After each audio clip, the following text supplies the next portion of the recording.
In the 19th century, the city was haunted by a mysterious figure. People claimed he had almost superhuman abilities, moving with incredible speed and attacking with terrifying brutality. But what really happened? What kind of mark did this legend leave on history? Was he just a man or something more supernatural? Even now, no one truly knows. The story has become a strange mix of fact and myth. But did this eerie figure actually influence pop culture both then and now? Could he have even inspired the Dark Knight Batman? In this episode we are diving deep into the shadows to uncover the truth behind the legend. Who or what was Spring-Heeled Jack?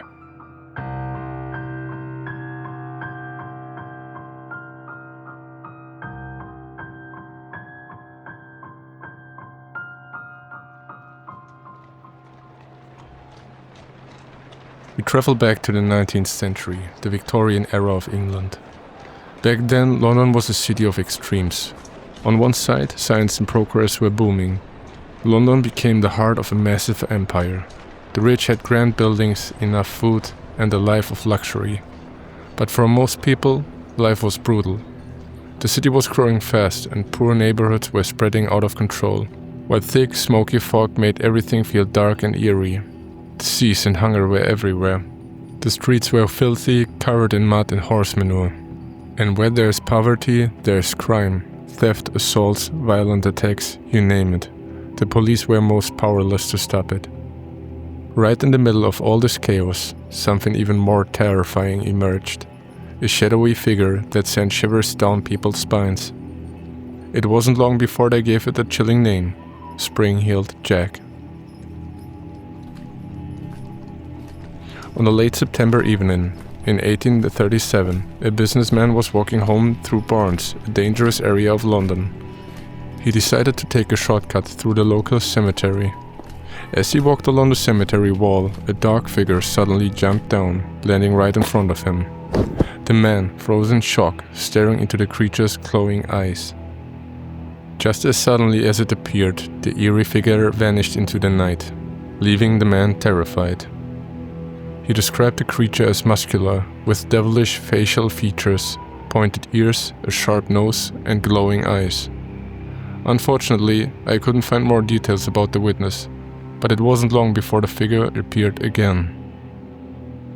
1 month later, Mary Stevens was walking through Clapham Common, a park in South London. Suddenly, just like in the previous incident, a dark figure appeared in front of her. It grabbed her tightly and kissed her forcefully. According to Mary, it ran its cold, sharp claws over her clothing. She fought back and screamed as loudly as she could. Luckily, there were other people nearby who heard her and rushed to help. As before, the figure vanished as quickly as it had appeared. Rumors about the mysterious figure started spreading, and soon the media took notice.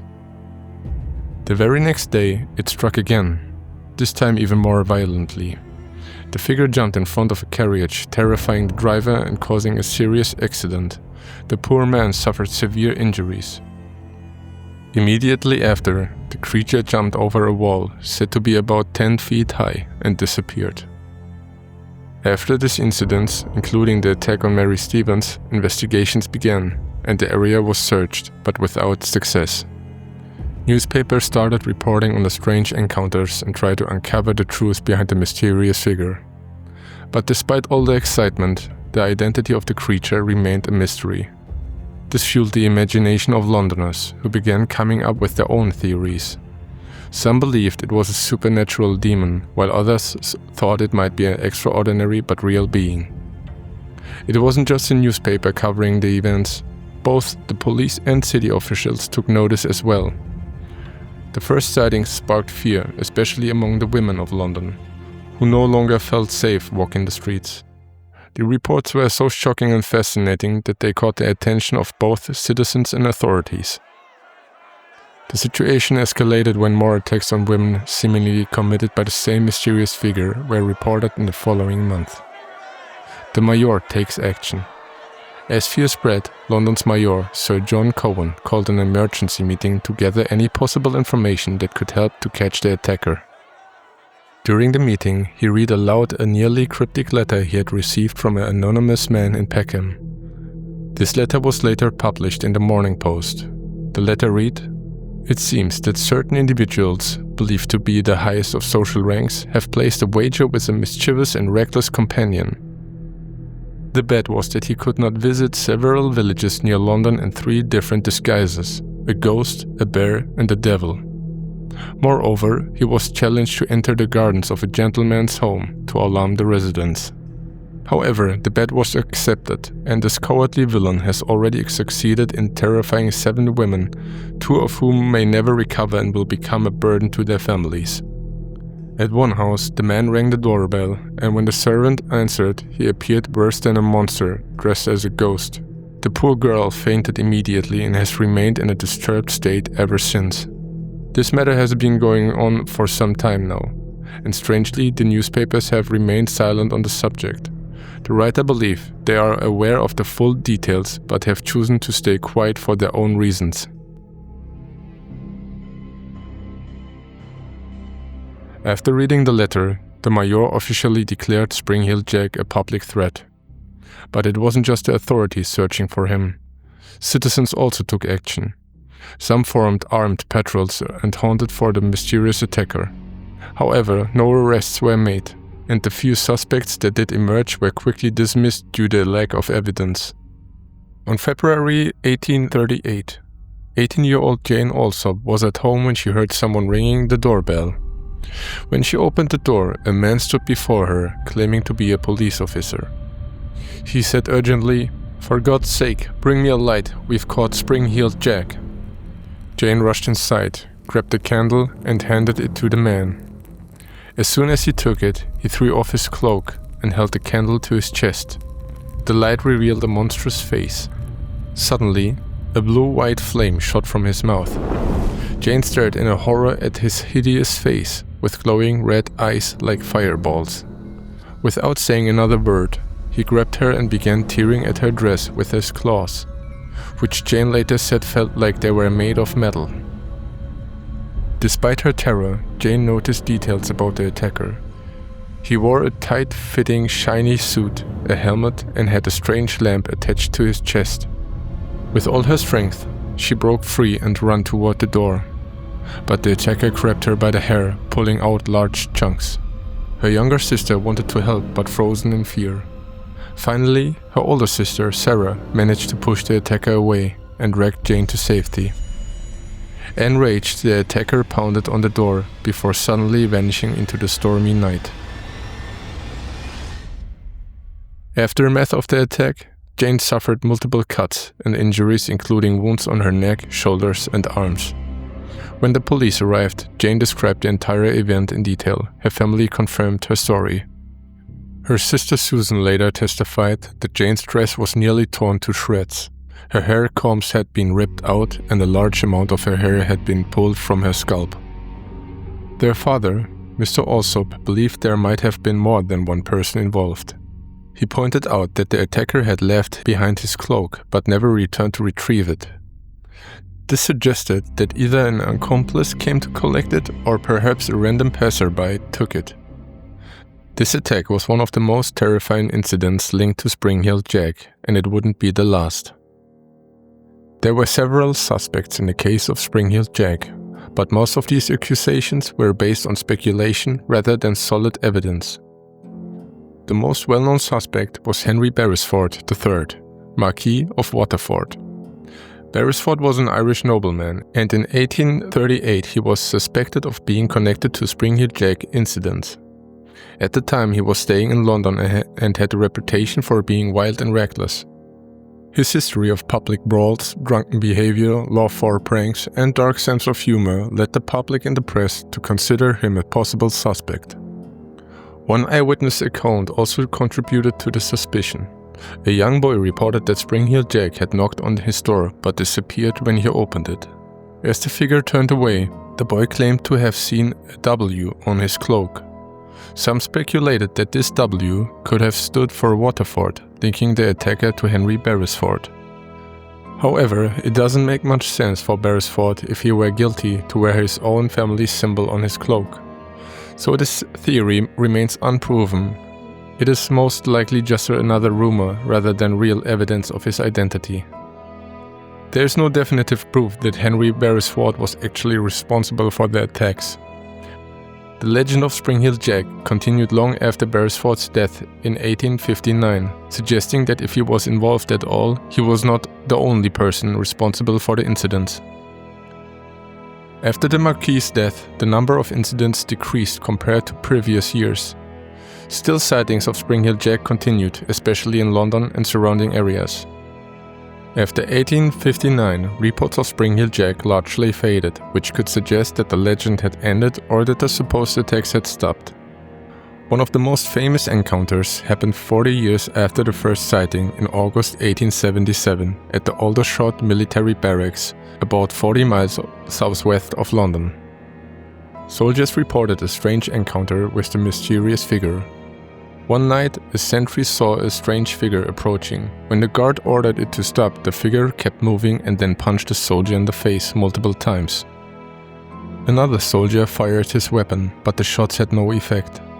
The figure then escaped into the darkness with incredible jumps. Lord Ernest Hamilton wrote about these incidents in his 1922 memoirs, suggesting that the Lieutenant Alfrey might have been behind the pranks.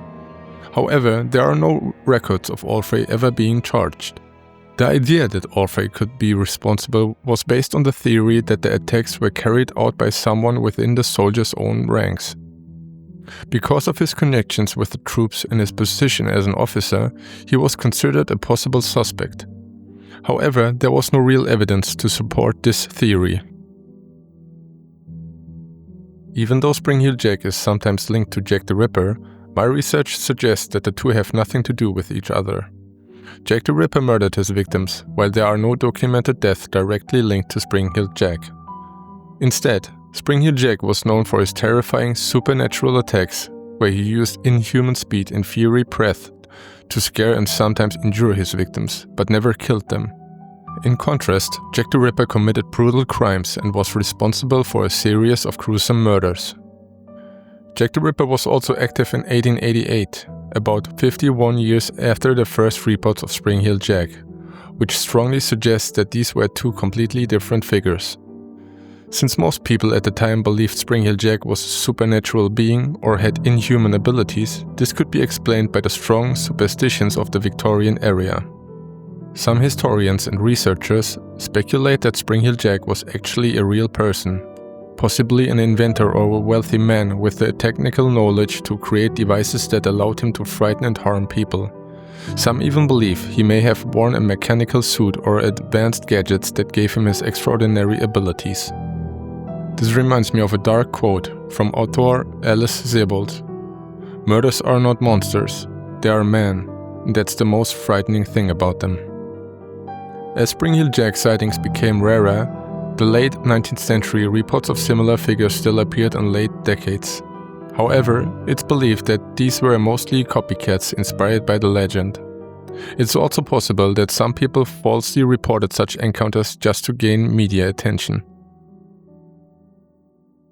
Spring-Heeled Jack became one of the most famous and terrifying figures of the Victorian era. He was featured in several penny dreadfuls, which were similar to cheap horror novels. Even in theater plays like the Punch and Judy shows, the devil character was sometimes called Spring-Heeled Jack. Interestingly, elements of this dark figure can also be found in modern pop culture. Some believe that Spring-Heeled Jack may have inspired Batman. Since Batman was my favorite hero as a kid, I had to look into this. After all, Spring-Heeled Jack was anything but a hero. The only similarity seems to be in the appearance, so I did some research. Batman's creators are Bill Finger and Bob Kane. Though there's a huge controversy about this, since Kane was long credited as the sole creator, an interesting topic, but I won't get into it here.